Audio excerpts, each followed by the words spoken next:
प्रणाम करते हैं ऐसी पत्नी को जो आपको भजन के लिए प्रेरित। खुद खुद मोबाइल देखती रहती है कि तुम कर लो।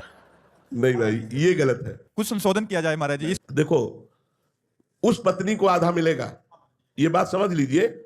जो पति के अधीन है और पति की सेवकाई में है, उसके लिए कोई परमेश्वर नहीं, उसके लिए कोई आराधना नहीं। वो अपने पति की आराधना करती है। पति को खवाना पियाना, उनके वस्त्र धोना, उनकी सेवकाई में है, उनकी आज्ञा में है। तो पति चाहे जिस तीर्थ में जाए, चाहे जो धर्म करे, चाहे जो जप करे, चाहे जो यज्ञ करे, उसकी धर्म पत्नी को आधा हिस्सा उसका मिलेगा, क्योंकि उसने उसको परमेश्वर माना है।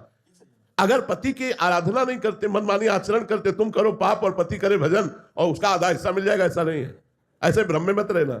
ऐसा नहीं हो सकता कि तुम, और देखो हम तो कहते हैं भजन का हिस्सा ले ले और ठीक से चले तो बहुत अच्छी बात है। तो हमें लगता है पत्नी को अपनी अर्धांगिनी प्राण प्यारी मान करके धर्म पूर्वक पति भगवत मार्ग में अपने को चलाते हुए और संसारिक कार्य करे, और पत्नी अपने पति को भगवान मानकर आठों पहर उसकी आराधना, उसके चिंतन, उसके मनन में रहे, तो पति का आधा धर्म का हिस्सा उसको प्राप्त हो जाएगा और दोनों मंगलमय भगवत कृपा पात्र बन जाएंगे। लेकिन पत्नी विमुख हो या पर पुरुष गमन करती हो या अपने पति का अपमान करती हो, तो भी आधा हिस्सा नहीं प्राप्त होगा। फिर नहीं प्राप्त होगा। फिर वो धर्म विरुद्ध चल रही तो आधा हिस्सा क्यों प्राप्त होगा? धर्म युक्त चल रही हो तो उसे आधा हिस्सा प्राप्त होगा।